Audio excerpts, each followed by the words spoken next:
Bonjour.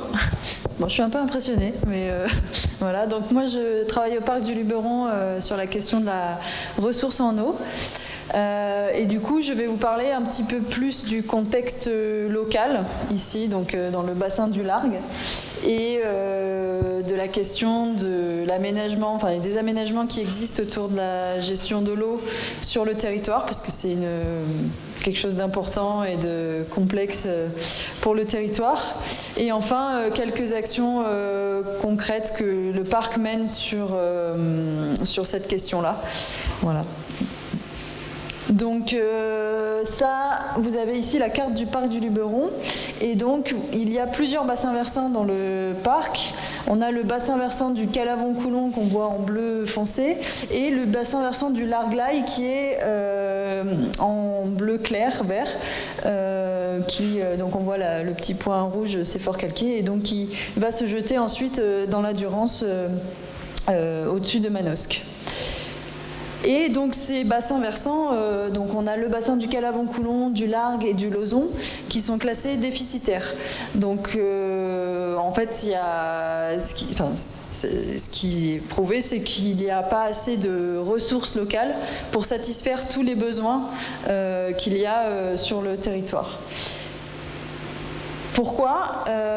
Déjà, première chose, comme on l'a expliqué, on est dans un contexte qui naturellement est défavorable, donc avec un climat déjà avec des pluies qui sont irrégulières et qui vont tendre à être de plus en plus irrégulières.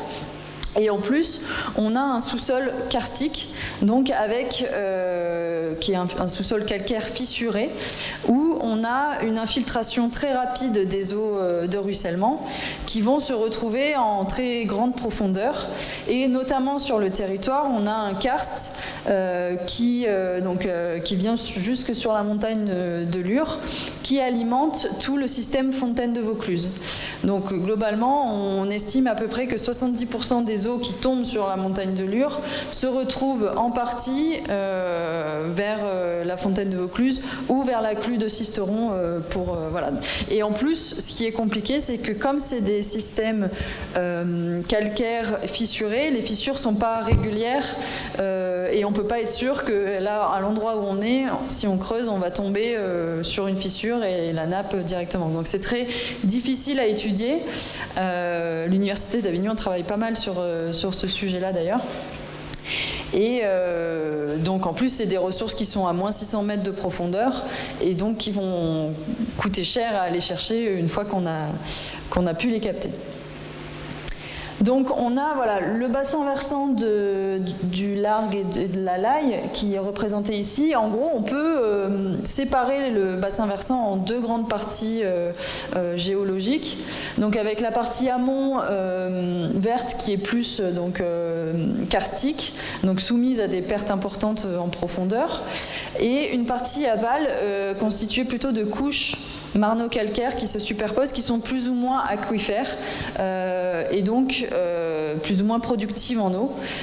Notamment, on a aussi des sources qui émanent de ces couches qui sont aussi sulfureuses et intéressantes pour l'aspect balnéo, notamment à Saint-Martin-les-Eaux, que vous pouvez peut-être connaître. Et le contexte local fait aussi qu'on a de nombreuses communes qui sont sur les ressources propres du Largue, donc soit dans la nappe d'accompagnement du Largue, soit dans des sources qui émanent de ces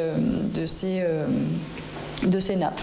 Et enfin, on a donc la partie vraiment aval qui s'écoule dans les alluvions de la Durance pour rejoindre ensuite la Durance.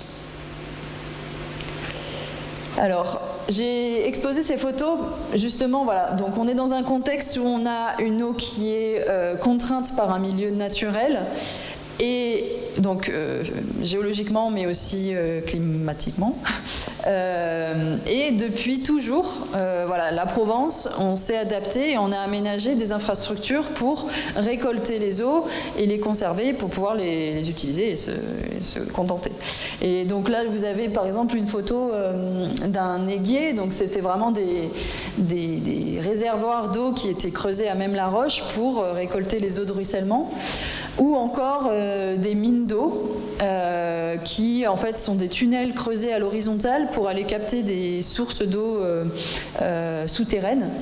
Et j'ai mis en photo la photo de la fontaine d'ici, enfin de Forcalquier, qui en fait, à l'époque était issue du captage de 2 sources acheminées par un aqueduc qui s'appelle toujours, mais je crois qu'il est plus trop fonctionnel. Je connais pas bien, mais voilà, l'aqueduc de la mer des Fontaines. Et donc voilà, on montre vraiment les investissements que nos ancêtres et dans le passé, ils ont pu mettre justement à capter cette eau et à l'utiliser au mieux. Aujourd'hui, on est dans un contexte plus global à l'échelle du bassin de la Durance, parce que en fait, les ressources locales du bassin du Largue et du Calavon ne sont pas suffisantes pour les besoins aujourd'hui.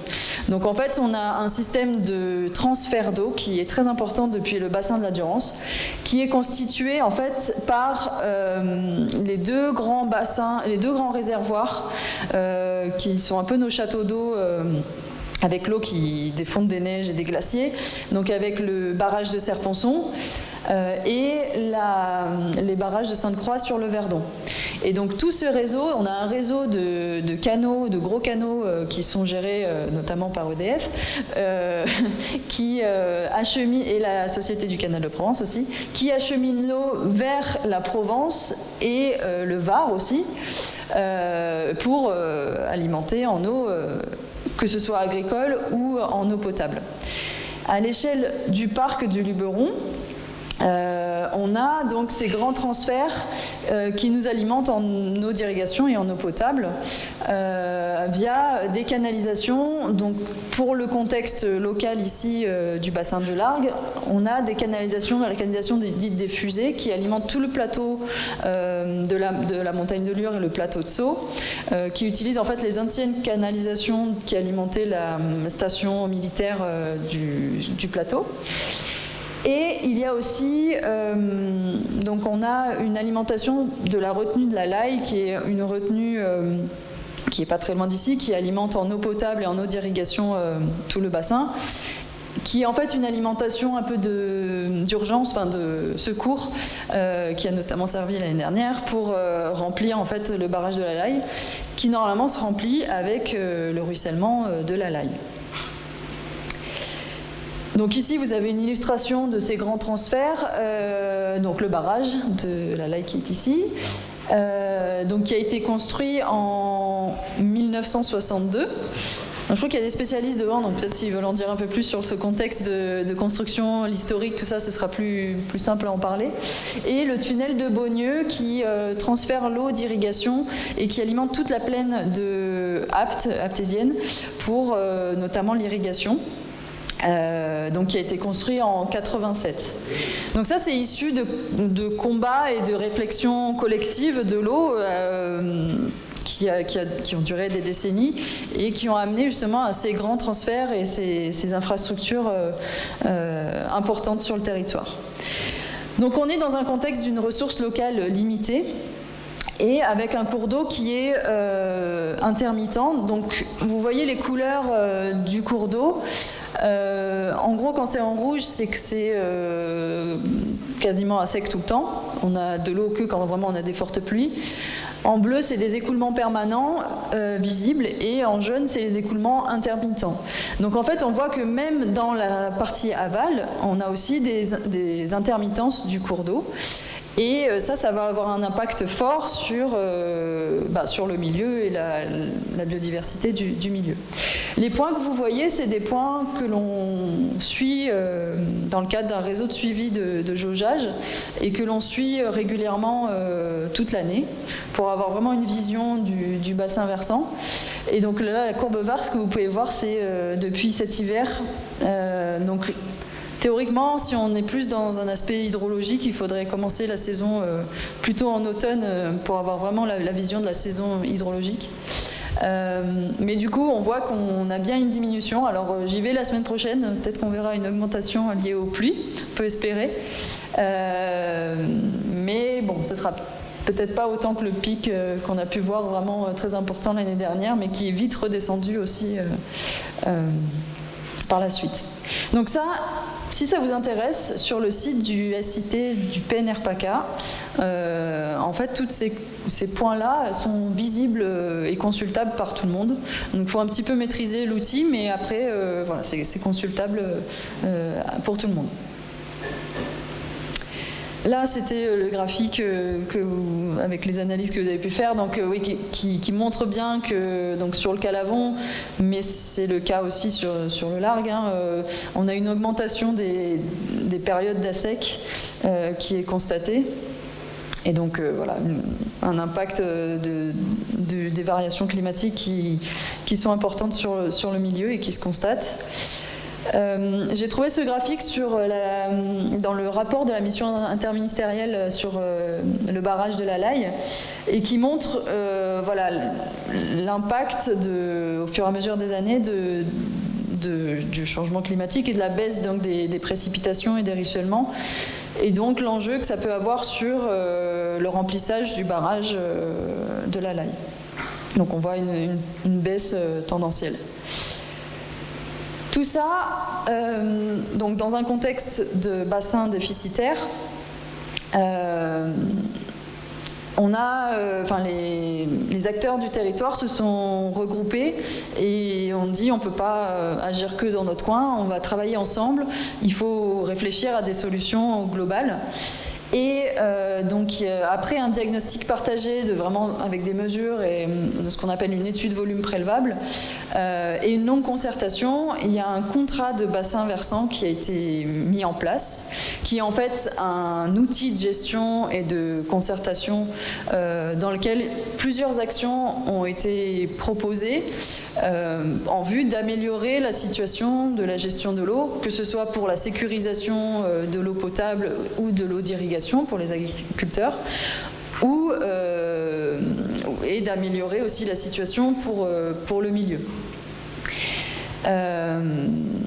Donc là, en termes de chiffres, on se rend compte ce qui est intéressant, je trouvais, dans ces chiffres-là, c'est qu'on a une consommation quasi équivalente entre l'eau potable et l'eau d'irrigation pendant les périodes les plus critiques.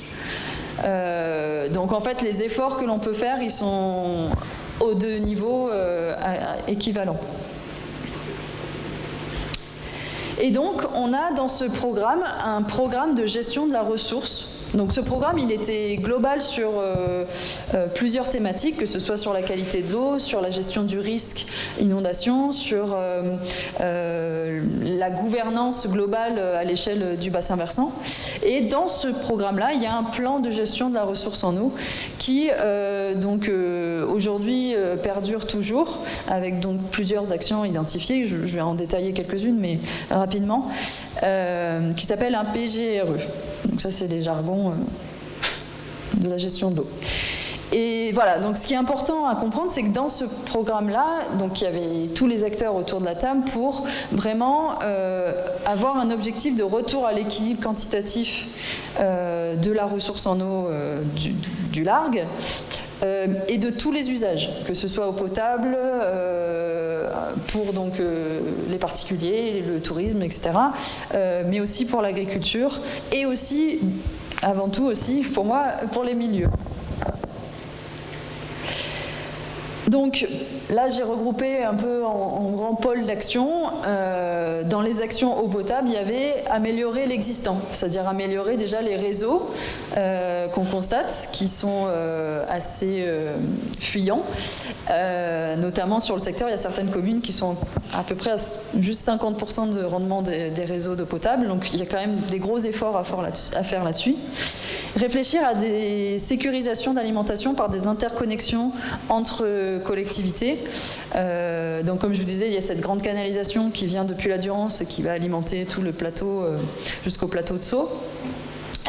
Mais il y a aussi des interconnexions qui peuvent se faire entre les communes petites entre elles pour se sécuriser. Et enfin, sécuriser les besoins futurs avec des prospections à plus long terme, peut-être d'exploitation du karst, parce que bon, l'eau elle y est, mais elle est compliquée à aller chercher et compliquée à trouver. Mais on peut imaginer le rechercher. Mais ça, c'est des solutions vraiment futures et qu'il faut réfléchir vraiment globalement à l'échelle de plusieurs communes et voire à l'échelle du bassin versant.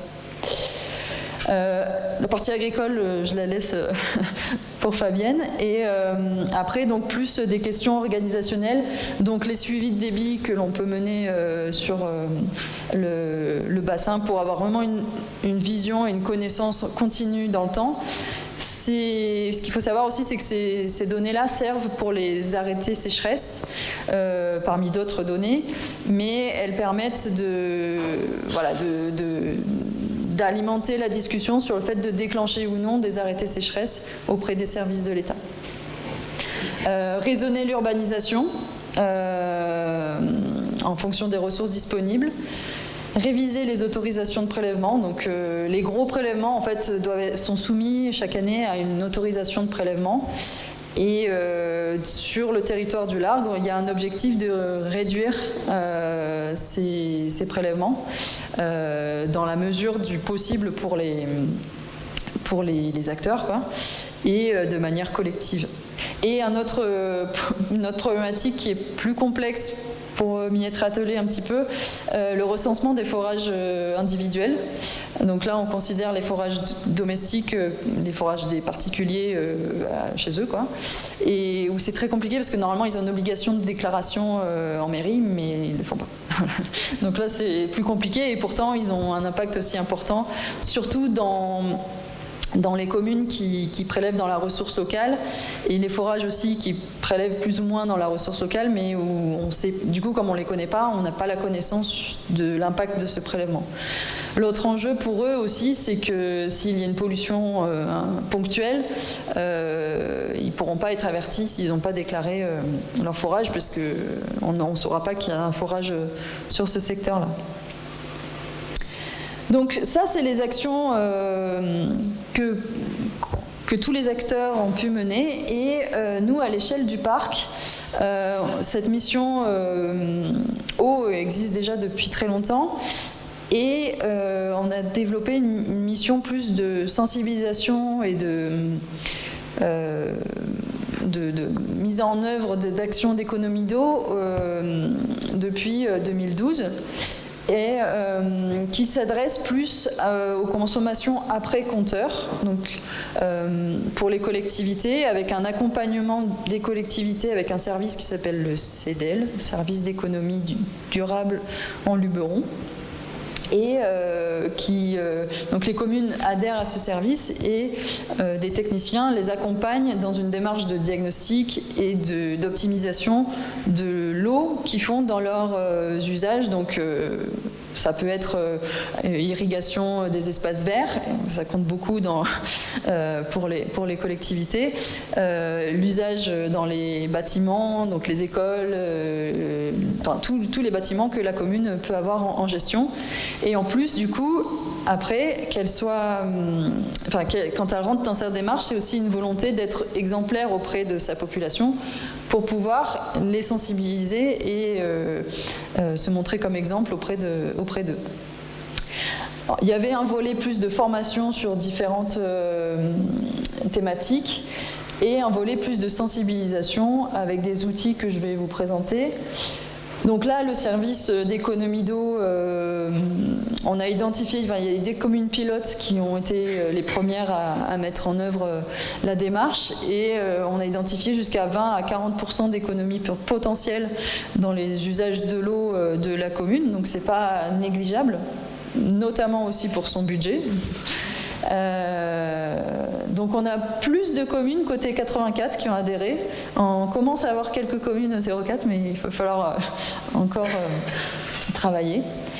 Ça, c'était les programmes de formation qu'on a pu proposer pour les collectivités, mais aussi pour les hébergeurs touristiques, pour qu'ils puissent s'engager aussi dans une démarche d'économie d'eau, parce que heureusement et malheureusement, on va dire, le tourisme, c'est une grosse partie de l'activité économique aussi du territoire.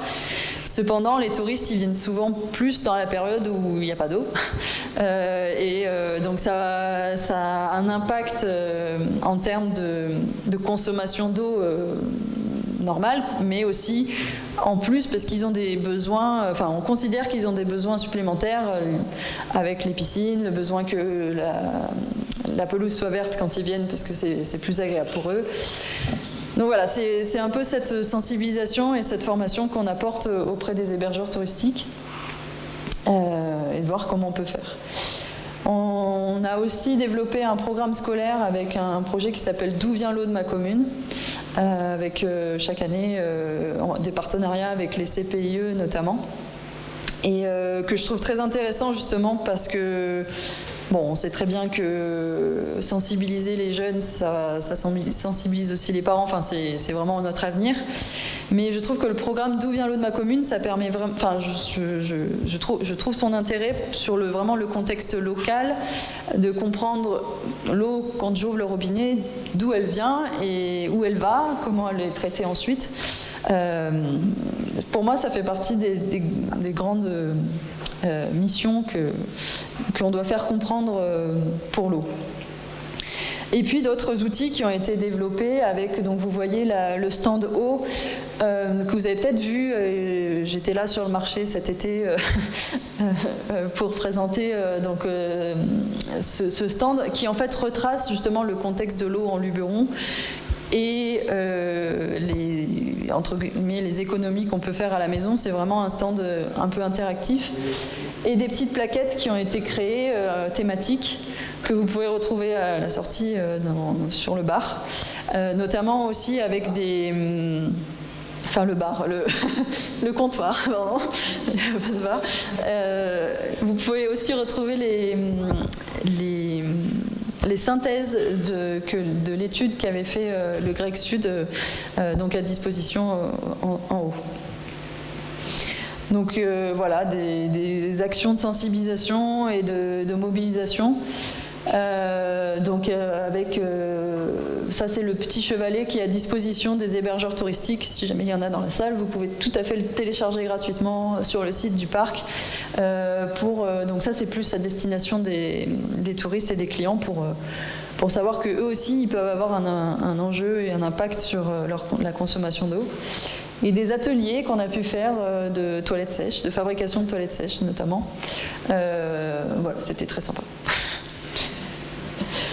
Et puis pour finir, je vous présente une action, parce qu'en fait voilà, on a créé ces outils qui ont vécu et qui ont été testés, mais aujourd'hui ils sont assez peu diffusés et voilà, l'idée c'est que les gens puissent se les approprier et que on a donc répondu à un appel à projet qui s'appelle Eau et mobilisation citoyenne de l'Agence de l'eau, et on va travailler avec des acteurs locaux, des structures locales qui, eux, sont relais auprès d'habitants, enfin auprès de leur public cible, on va dire, pour monter en fait un groupe de citoyens et réfléchir à des actions concrètes à mettre en œuvre une fois qu'ils auront entre guillemets intégré les enjeux de l'eau. Enfin, c'est aussi pour les former sur cette question-là et pour que ça émane vraiment de leur propre chef.